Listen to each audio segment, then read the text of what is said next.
네, 선생님 안녕하세요.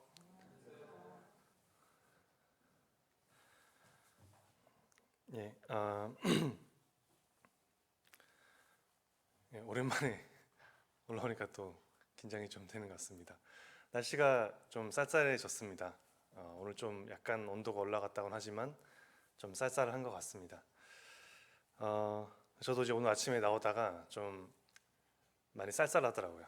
그래서 몸이 좀 약해졌나? 뭐 그렇게 생각했는데 생각해 보니까 하복을 입고 나왔더라고요.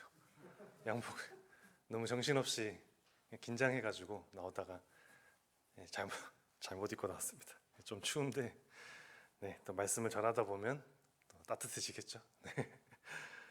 아, 그 주보에 보니까 이제 김원대 형제님께서 이사를 하신 것 같습니다. 힐스테이트 어, 뭐죠? 그다음 대시양. 네. 그래서 이제 얘기를 아까 그 조금 들어보니까 이제 선희하고 주영이 방이 이제 각자 생긴 것 같습니다. 예, 너무 축하드리고 축하드립니다. 저도 얼마 전에 사실 이사를 했거든요. 이사를 했는데 음, 계약이 이제 만료가 돼가지고 어쩔 수 없이 이제 이사를 하게 됐습니다. 근데 뭐 멀리 간 건 아니고 그냥 그 아파트에 그 동에 라인만 조금 바뀌어서 층 좀 바뀌어가지고 엘리베이터로 이사를 할 수 있었습니다. 그래서 뭐 이사가 금방 끝나더라고요. 또 이제 전문가들께서 와서 하시니까 3시간 정도 해서 이사가 잘 끝났고 또 이사 간 집이 조금 더 크기는 비슷한데 하여튼 제가 느끼기에는 좀 더 아늑하고 좋은 것 같습니다. 대구로 좀 오고 싶은 마음도 있었는데 아직 여러 가지 저희 가정의 어떤 상황과 또 저희 어떤 뭐 가족들의 구미에 있는 가족들 또 상황이 있어서 조금 더 이제 구미에 있기로 그렇게 결정을 했었습니다. 이제 이사를 하면서 이제 좋아진 것이 이제 개인적으로 하나가 있는데 무엇이냐면 소파가 생겼습니다. 소파. 이전 집이 사실 뭐 소파를 자리가 없어서 안 놓은 건 아닌데 아내와 제 생각이 많이 다르더라고요. 주한이의 공간 확보를 위해서 소파를 놓을 공간이 없다. 혹시 저희 집에 오신 분들은 아시겠지만 절대 그렇지 않거든요. 충분히 공간이 있는데 소파를 이제 안 들여 보내줘서 너무나 아쉬움이 있었습니다. 소파는 어떻게 사용하고 계신지 모르겠는데 제가 생각하는 소파는 앉기도 하지만 눕기도 하는 곳이다. 그렇게 생각하고 있어서 뭔가 좀 되게 좀 가지고 싶었었습니다. 이번에 이제 이사를 가면서 주한이 방이 따로 나오면서 이제 거실에 이제 공간이 좀 나면서 이제 소파를 사게 됐습니다. 그래서 굉장히 기분이 좋았었습니다. 네. 다들 집에 다 소파가 이미 있으셔서 이렇게 그렇게 공감이 안 되시나 보네요. 네, 저는 굉장히 좋았었습니다. 근데 소파를 이제 사기로 결정하고 나서 이제 어떤 소파를 살지를 고민을 많이 하잖아요. 저는 이제 좀 고민을 좀 적게 하는 편입니다. 그래서 적당히 이제 사는 편인데 아무래도 이제 그런 권한이 저한테 크게 있지 않기 때문에 이제 아내가 고르는 기준은 굉장히 다양하더라고요. 저는 이제 소파는 편하면 된다. 근데 아내는 당연히 편해야 되고 디자인도 좋아야 되고 또 주변과 뭐 어울려야 되고 뭐 브랜드 시간이 많이 걸리더라고요. 그렇게 오래 걸리는지 몰랐습니다. 그래서 결정을 이제 미루다가 결국에는 다행히 이사 날까지는 결정이 돼서 소파가 들어왔는데 참 우리가 이렇게 좀 머뭇머뭇하는 그런 부분들이 많아가지고 좀 어, 좀 아쉬웠었습니다. 예, 너무 소파 얘기를 길게 해서 죄송한데 예, 말씀을 읽도록 하겠습니다. 예, 학개서입니다. 오늘 함께 나눌 말씀은 학개서입니다. 예, 구약성경 1310페이지 되겠습니다. 구약성경 1310페이지 학개서 1장 2절부터 11절입니다. 학개서 1장 2절부터 11절 구약성경 1310페이지입니다. 네, 다 찾으셨으면 네, 교독해서 읽도록 하겠습니다. 제가 먼저 읽도록 하겠습니다. 만군의 여호와가 이같이 말하여 이르노라 이 백성이 말하기를 여호와의 전을 건축할 시기가 이르지 아니하였다 하느니라. 이 성전이 황폐하였거늘 너희가 이때에 판벽한 집에 거주하는 것이 옳으냐?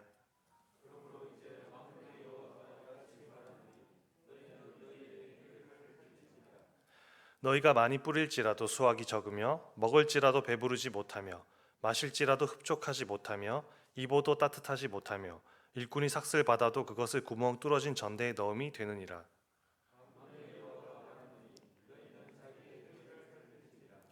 너희는 산에 올라가서 나무를 가져다가 성전을 건축하라.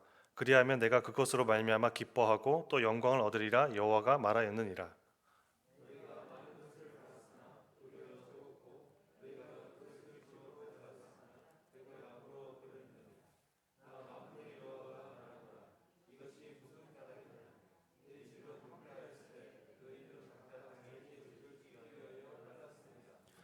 그러므로 너희로 말미암아 하늘은 이슬을 그쳤고 땅은 산물을 그쳤으며 내가 이 땅과 산과 곡물과 새 포도주와 기름과 땅의 모든 소산과 사람과 가축과 손으로 수고하는 모든 일에 한재를 들게 하였느니라.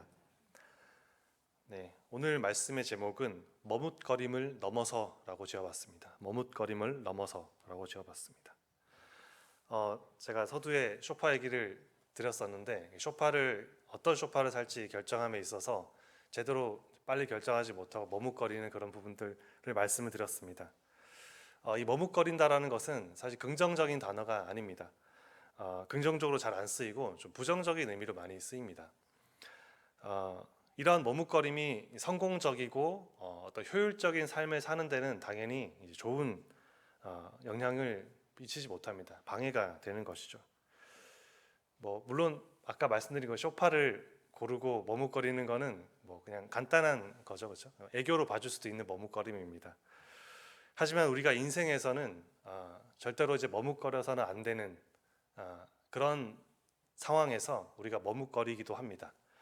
예를 들어서 진로와 관련돼서 어떤 커리어와 관련돼서 내가 분명히 좋은 기회가 왔음에도 불구하고 여러 가지 생각들 때문에 머뭇거리다가 그 기회를 놓치게 된다면 너무나도 안타까운 일이 되겠죠. 그러한 머뭇거림은 있어서는 안 되는 것이고요. 더 심하게는 몸과 관련돼서 몸에 뭔가 좀 이상이 왔는데 바로 병원을 가서 진단을 받아야 되는데 머뭇거리다가 너무 늦게 가는 그런 머뭇거림은 있어서는 안 될 것입니다. 그리고 또 이제 진단을 받았음에도 불구하고 치료를 또 미루다가 머뭇거리다가 시기가 늦어지면 아주 힘든 상황이 되겠죠. 그러한 머뭇거림은 좋지가 않습니다.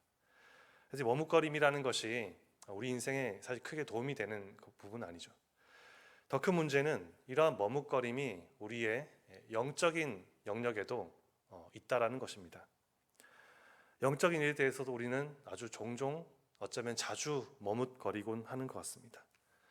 교회에서 누군가가 특히 앞서신 분들께서 무언가를 권하셨을 때 또는 누군가 권하진 않았지만 성령님께서 내 마음을 통해서 뭔가 부담을 주실 때 또는 이미 지금 내가 뭔가를 맡아서 하고는 있는데 이 일에 대해서 뭔가 충성되지 못해서 머뭇거리고 있을 수가 있다고 생각이 됩니다.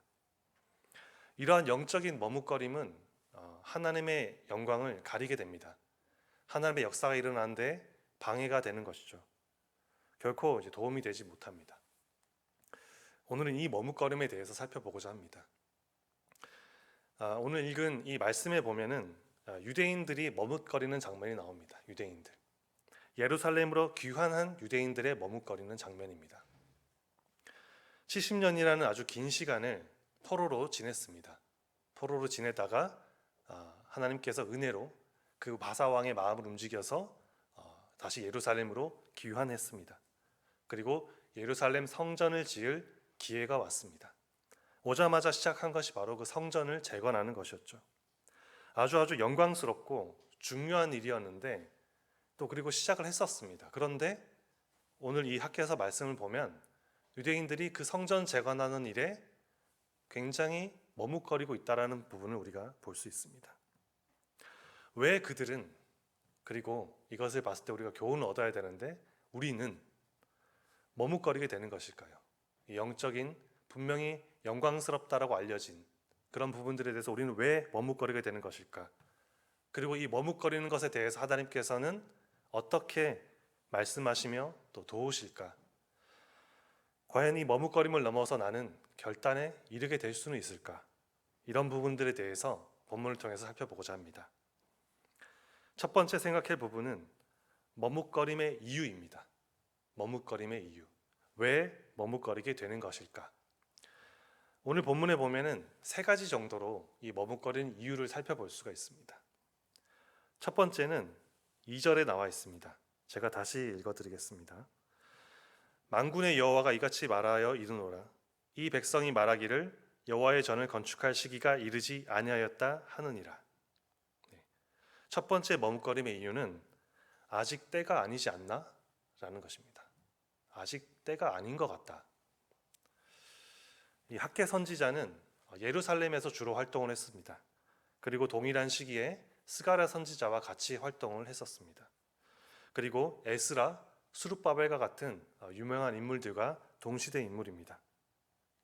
그리고 이 학개서가 지금 기록되는 이 시기는 보면 다리오 왕 제2년 BC 520년으로 추정을 할 수 있습니다. BC 520년 다리오 왕 2년에 예루살렘으로 귀환한 백성들이 성전을 재건하고 있던 시기였습니다. 정확히 말하면 사실 성전 재건이 이미 끝나고도 남았어야 되는 시기입니다. 왜냐하면 바사왕 고레스가 칙령에 의해서 수룹바벨을 총독으로 해서 유대인들을 귀환시킨 시기는 BC 538년, 또 어떤 기록에 보면 536년 이렇게 기록이 되어 있습니다. 그럼 무려 16년에서 18년이라는 긴 시간이 흐른 것이죠. 근데 그럼에도 불구하고 아직 공사가 재건이 아직 안 된 모습입니다. 거기에 대해서 하나님께서 학개 선지자와 또 뒤에 스가랴 선지자를 통해서 말씀하시는 장면입니다. 아까 동시대 인물이라고 했던 에스라, 그 에스라서 4장 24절에도 이렇게 기록이 되어 있습니다. 이에 예루살렘에서 하나님의 성전 공사가 바사왕 다리오 제2년까지 중단되니라. 분명히 이제 성전 재건이 원활하게 이루어지지 않았고 중단되었었음을 우리가 확인할 수가 있습니다. 그런데 아주 긴 시간이 흘렀습니다. 이미 재건이 끝났어야 되는. 그런데 지금 2절에 보면 하나님께서 유대인들이 한 말에 대해서 이렇게 말씀하시는 것입니다. 유대인들이 이렇게 말하는 겁니다. 여호와의 전을 건축할 시기가 이르지 아니하였다. 왜 이렇게 생각했을까요? 유대가 이제 멸망하기 전에 예레미야 선지자를 통해서 예레미야 25장 11절에 이렇게 나와 있습니다. 이 모든 땅이 폐허가 되어 놀랄 일이 될 것이며 이 민족들은 70년 동안 바벨론의 왕을 섬기리라 라고 되어 있습니다. 70년. 아마도 이 2절에서 이렇게 시기에 대해서 말을 하는 이 유대인들 머릿속에는 이 70년이란 기간이 머릿속에 있었던 것 같습니다. 예언된 포로 기간이 아직 다 차지 않았다라는 것이죠. 아직 70년이 되려면 좀 남았다. 실제로 예루살렘이 완전히 멸망한 시기는 BC 586년입니다. 그러면 그때를 기준으로 하면은 66년이 지난 것이죠. 아직 4년이 남았으니까 아직 때가 안 된 것 같다라고 변명을 하는 것입니다. 하지만 공식적으로 멸망한 시기는 그때지만 처음 바벨론이 침략을 해서 유대 거민들을 이미 잡아가기 시작한 포로 생활이 이미 실질적으로 시작된 시기는 BC 605년이라고 합니다. 그때를 기준으로 하면은 지금 이 때는 BC 520년은 이미 70년을 훌쩍 지나고도 남은 시기인 것이죠. 물론 어떤 연대에 대한 부분이기 때문에 역사적 기록들에 대해서 조금씩 의견 차이는 있을 수 있지만 분명한 것은 하나님께서 이것에 대해서 책망을 하고 계신 것을 봤을 때 분명히 이 유대인들의 시기에 대한 변명은 합당하지 않은 것을 우리가 분별할 수가 있습니다. 뭔가 유대인들이 좀 미루고 있었는데 어떤 합당한 근거를 찾기 위해서 이 70년이란 예언을 자신들의 상황에 맞게 아전인수격으로 그냥 가지고 온 것이라고 볼 수가 있습니다. 하지만 분명한 것은 하나님께서 여기에 대해서 책망하셨고 성전 재건 시기가 이미 지났다라는 것입니다. 결국 그들은 때에 대해서, 이 시기에 대해서 그럴듯한 이유를 대려고 했지만 하나님께서는 이미 지났다라고 말씀하시는 것이죠. 이 부분을 보면서 이렇게 정리를 할 수 있습니다. 유대인들이 머뭇거린 첫 번째 이유는 아직 때가 되지 않았다라고 말하는 것인데 사실은 그 때가 지난 것이죠. 저희의 상황을 살펴보면 현 시대에서 살펴보면 이렇게 말하는 것과 좀 비슷하게 들렸습니다. 누군가 무엇을 권했을 때, 또 뭔가 부담이 왔을 때 아직 저는 때가 아닌 것 같습니다. 그만한 능력도 안 되는 것 같고 아직 좀 여유가 없는 것 같습니다. 너무 바쁩니다. 라고 말하는 것과 굉장히 저는 유사하게 들렸습니다. 좀 더 성숙한 후에, 좀 더 여유가 생긴 후에 정말 좋은 때가 되면 그때 맡으면 안 될까요? 라는 그런 마음이 드는 것, 그것과 비슷하게 이 유대인들의 말이 들렸습니다. 저도 이런 마음들을 자주 가졌었던 사람 중에 한 명입니다. 지금 여기서 이제 말씀을 전하고 있지만 이런 부분들에 대해서도 너무나 제가 제 자신을 알기 때문에 부족하게 생각이 되고 부담이 되는 부분입니다. 그래서 우리는 아주 자주 이러한 때에 대해서 변명을 하는 것 같습니다. 자, 머뭇거림의 이유 두 번째는 4절에 보시면 나와 있습니다. 4절에 보시면 이 성전이 황폐하였거늘 너희가 이때에 판벽한 집에 거주하는 것이 옳으냐? 라는 것입니다. 두 번째 이유는 일단 나부터 챙겨야 되지 않나? 라고 생각하는 것입니다. 머뭇거리는 두 번째 이유는 예루살렘으로 귀환한 백성들이 성전을 재건을 시작했었습니다. 초기에는 열정이 분명히 있었습니다. 그러나 에스라서에 기록이 된 대로 대적들의 방해가 시작이 됐습니다. 아주 치밀한 방해였습니다. 그리고 아주 효과적인 방해였습니다. 그 방해 때문에 유대인들은 낙담을 했었고 시간이 지남에 따라 성전 재건에 대한 열정이 계속 식어 갔었던 것 같습니다. 그래서 지금 우리가 보다시피 아주 긴 시간이 흘렀는데도 여전히 성전 재건이 완료되지 않은 것을 볼 수 있는 것이죠. 그럼 그동안 무엇을 했느냐? 4절에서 하나님께서 말씀하시다시피 자기 집을 꾸미거나 짓는 데 노력을 아끼지 않았던 것이죠.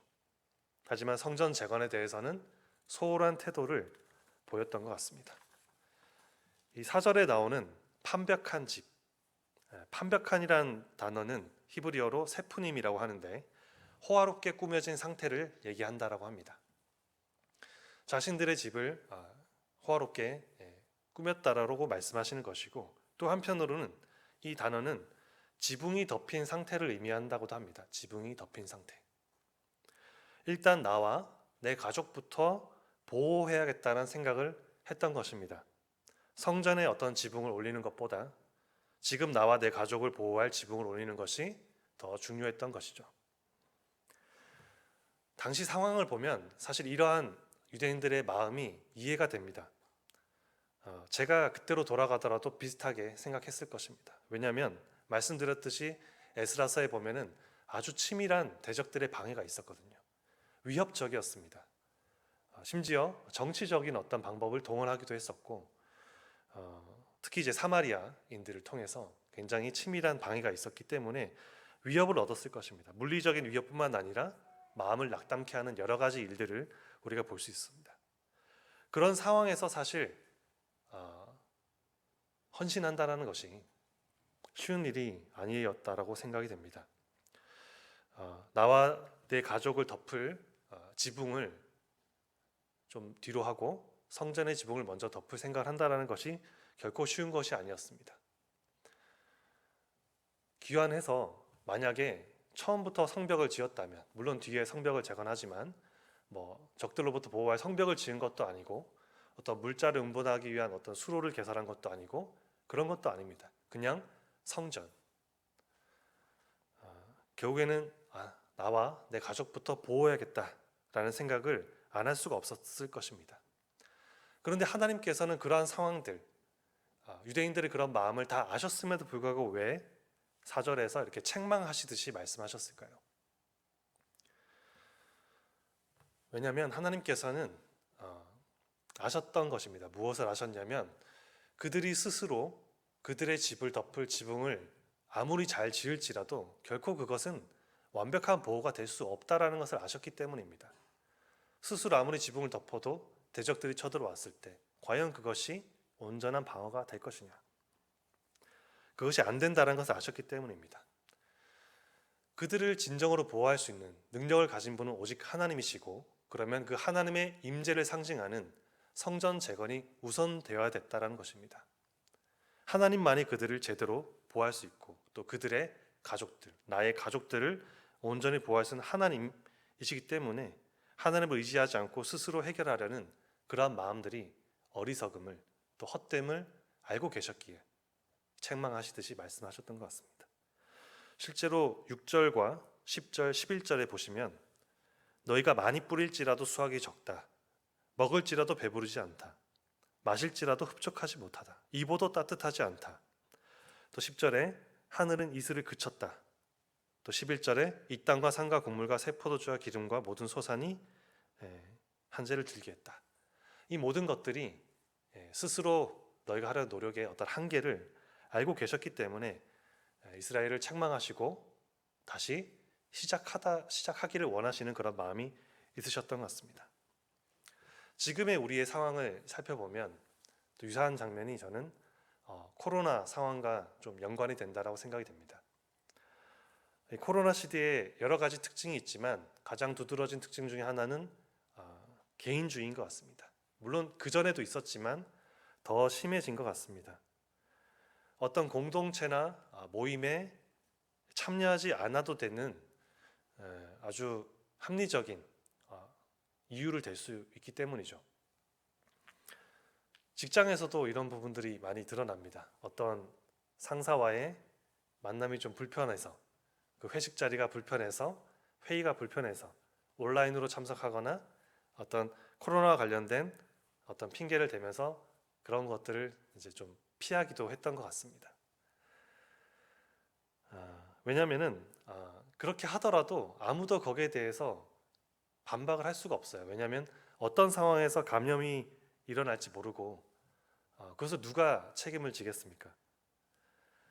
다만 우리가 이런 것은 있는 것 같습니다. 그 모호한 경계가 있는 것 같습니다. 어디까지가 합리적인 보호이고 어디까지가 핑계인지 그것은 우리 각자가 아는 것 같습니다. 그 모호한 경계 안에서 사실 우리는 자주 우리 육신이 원하는 쪽으로, 영적인 것보다는 우리 몸이 더 원하는 방향으로만 그 이유를 사용하려는 것이 문제인 것 같습니다.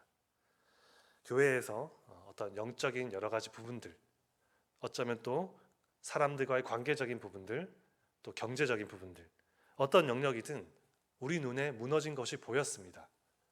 그런데 이러한 여러 가지 핑계를 대면서 어떻게 보면 나부터 좀 챙겨야 되지 않을까, 지금 내가 헌신할 때가 아니다, 나부터 챙겨야 되지 않을까라는 그런 어떤 두려움, 그것 때문에 이렇게 머뭇거리지 않나라는 생각이 듭니다. 자, 세 번째, 머뭇거림의 이유 세 번째는 학개서 2장 3절에 나와 있습니다. 3절에 보시면, 2장 3절에 보시면 너희 가운데 남아있는 자 중에서 이 성전의 이전 영광을 본 자가 누구냐? 이제 이것이 너희에게 어떻게 보이느냐? 이것이 너희 눈에 보잘것없지 아니하냐? 세 번째 머뭇거림의 이유는 과연 그 많은 가치가 있을까라는 것입니다. 영적인 어떤 부담이 왔습니다. 요청이 왔는데 과연 내가 그것을, 그 영적인 부분들을 하는 것이 나한테 과연 그 많은 가치가 있을까라고 생각하는 것입니다. 이 2장 3절에 이 말씀을 하나님께서 하실 때는 이 당시에 수룹바벨 성전이라고 불리는 것을 지금 재건을 하는 것인데, 그 전에 이제 솔로몬 성전이 있었습니다. 아주 화려하고 주변 나라에서도 와서 칭송을 할 만큼 어마어마한 규모의, 웅장한 규모의 성전이 있었습니다. 근데 그것이 다 허물어져서 지금 다시 짓고 있는 것이 바로 스룹바벨 성전인데, 이 솔로몬 성전을 이미 봤었던 이들이 남아 있었던 것입니다. 아마도 이제 연세가 있으신 분들이, 남아 있는 분들이 예전에 그 기억이 있는 것이죠. 정말 화려했었던 그 솔로몬 성전이 머릿속에 남아 있는데, 지금 짓고 있는 이 성전을 보니까, 성전이 아직 완공되진 않았지만 성전을 짓기 위한 어떤 터를 잡고 세워져 가는 모습을 보면은 그 규모를 알 수가 있잖아요. 근데 딱 보니까 너무나도 초라했던 것입니다. 별로 이렇게 가치가 없어 보였던 것이죠. 그것을 하나님께서는 아셨습니다. 그들이 그렇게 생각하리라는 것을 아셨기에 2장 3절에서 이렇게 말씀하시는 것입니다. 실제로 탈무드 기록에 보면 이 스룹바벨 성전, 지금 짓고 있는 이 성전은 예전에 그 영광스러웠던 솔로몬 성전에 비해서 5가지가 없었다고 합니다. 제단의 거룩한 불, 하나님의 영광을 나타내는 쉐키나, 그리고 법궤와 그룹, 우림과 둠밈, 예언의 영. 이름만 들어도 굉장히 꼭 있어야 됐을 것 같은 귀한 것들이 이 스룹바벨 성전에 보이지 않았기 때문에, 또 그 터가 너무나도 초라해 보였기 때문에 이들은 실망했던 것이죠. 의문이 들었던 것입니다. 고작 이런 것에 대해서, 이 정도에 대해서 내가 헌신할 가치가 있을까? 내 노력이 불거품이 되는 게 아닐까? 자기도 모르게 이제 계산을 했던 것이죠. 계산. 우리도 어쩌면 영적인 어떤 영역들에 대해서, 영적인 활동들에 대해서 우리 머릿속으로 너무 많은 계산을 하지 않나라는 의문이 생각이 듭니다. 제가 지금 활동하고 있는 공학 분야에서도 계산이 아주 많이 일어납니다. 그리고 계산에서 아주 중요한 것 중에 하나가 단위를 맞추는 것입니다. 예를 들어서 어떤 로봇이 주행하는 어떤 각도를 보정해야 되는 것이 있는데, 보통 우리가 각도의 단위가 어떻게 됩니까?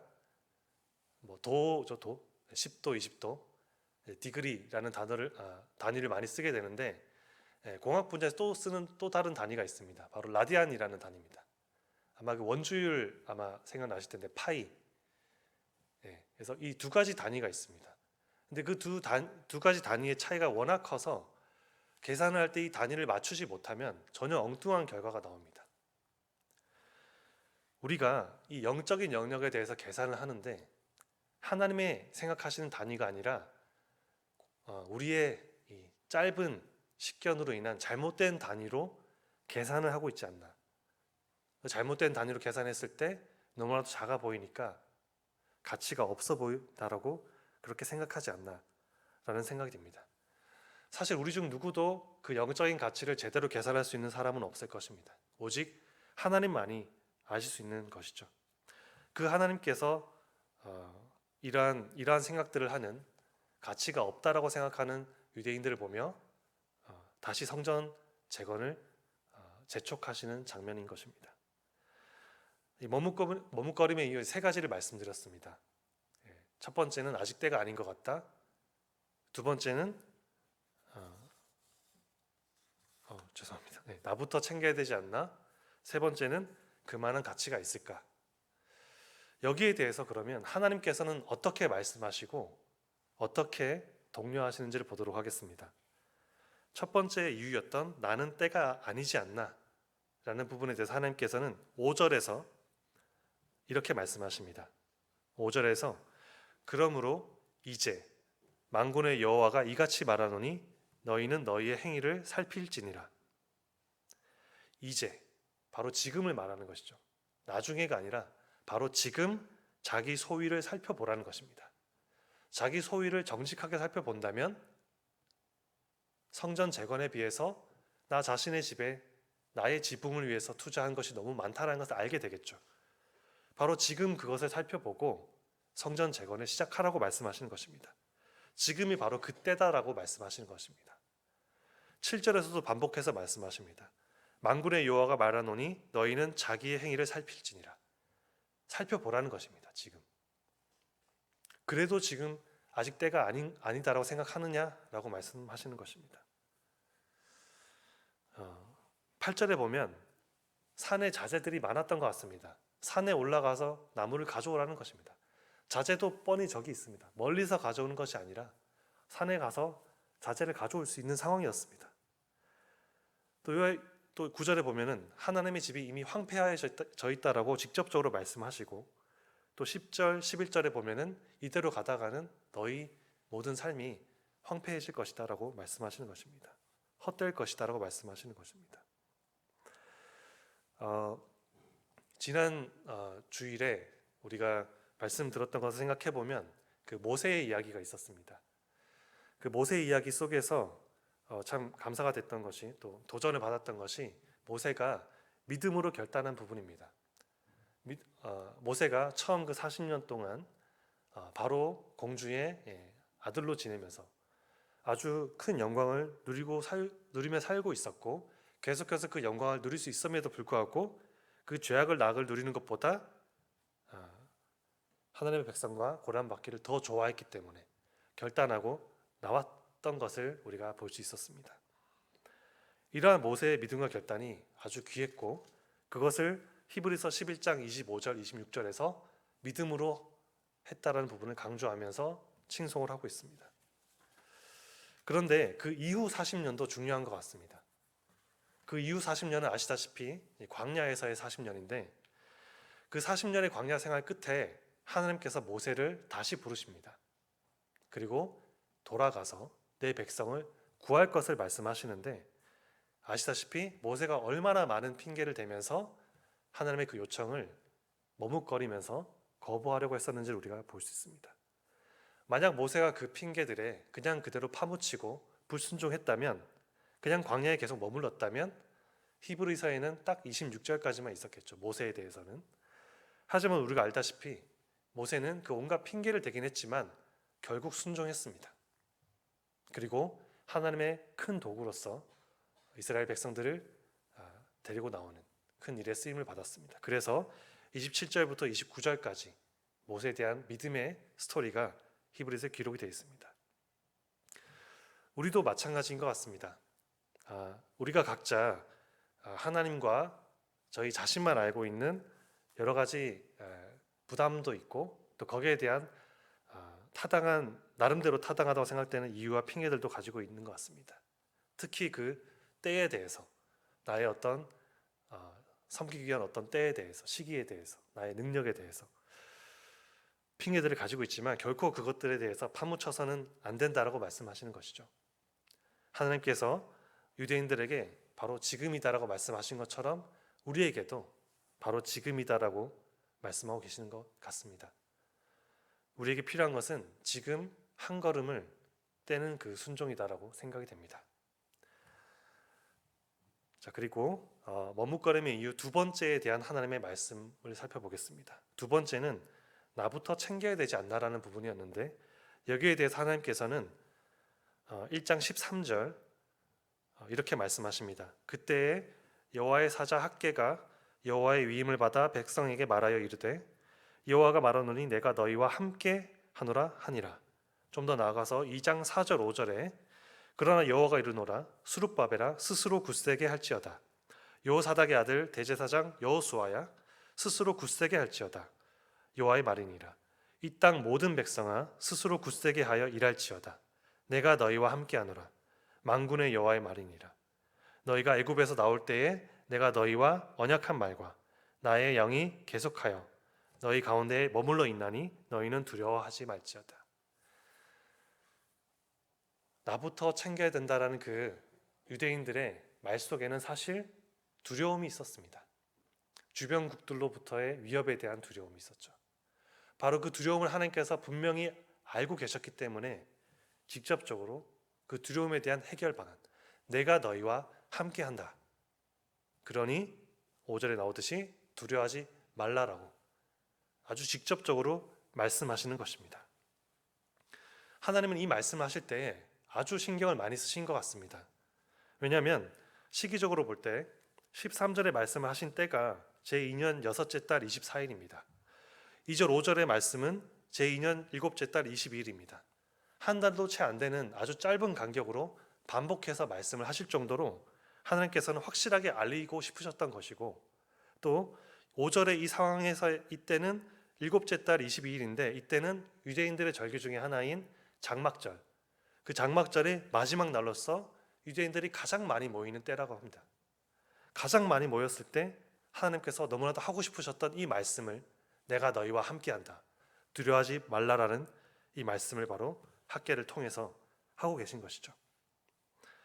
그들이 스스로 마련한 그 판벽한 그 지붕보다 훨씬 더 든든한 하나님께서 함께하고 계시니 두려워하지 말고 성전 재건을 시작하라는 것입니다. 우리의 삶에서도 두려움이 있을 수 있습니다. 자주 있습니다. 또 그것 때문에 영적인 부분들을 감당하기가 어려워 보입니다. 하지만 하나님께서는 그러한 저희들에게 이렇게 말씀하시는 겁니다. 그러한 너희의 두려움은 내가 알고 있다. 그러나 내가 함께하고 있는 것을 알고 있지 않느냐. 그 지붕보다 확실한 하나님의 손이 너희와 함께하고 있지 않느냐. 이렇게 말씀하시며 계속해서 독려하고 계신 것입니다. 세 번째, 머뭇거림의 이유 세 번째에 대한 하나님의 말씀입니다. 세 번째는 그만한 가치가 있을까라는 것이었습니다. 여기에 대해서 하나님의 말씀은 2장 9절에 나와 있습니다. 2장 9절에 보시면 이 성전의 나중 영광이 이전 영광보다 크리라. 만군의 여호와의 말이니라. 내가 이곳에 평강을 주리라. 만군의 여호와의 말이니라. 그들의 계산 속에서는, 유대인들의 계산법 속에서는 솔로몬 성전에 비해서 너무나도 초라해 보이는 그러한 규모의 성전 재건이었을지 모르지만 하나님께서 보시기에는 그러지 않았던 것입니다. 하나님께서 보시기에는 너무나도 영광스러운 작업이었던 것입니다. 이전 영광보다 나중 영광이 클 것이다. 지금 비록 이렇게 좀 작아 보이고 너희 눈에는 아쉬워 보이지만 이것의 나중 영광은 클 것이다 라고 말씀하시는 것입니다. 8절에 보면은 은도 내 것이요 금도 내 것이라. 만군의 여호와의 말이니라. 모든 은금이 하나님께 속했습니다. 창조주 하나님이시고 내가 생각하기에 내가 필요하다라고 생각한 모든 것들의 주인이 바로 하나님이십니다. 그러한 하나님께서 영광이 크다라고 말씀하신다면 맞는 것이겠죠.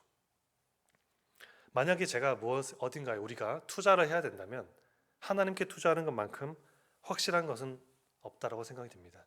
그 부분에 대해서 하나님께서 다시 말씀하고 계시는 것입니다. 물론 나와 내 가족들을 챙기는 것은 아주 중요한 일입니다.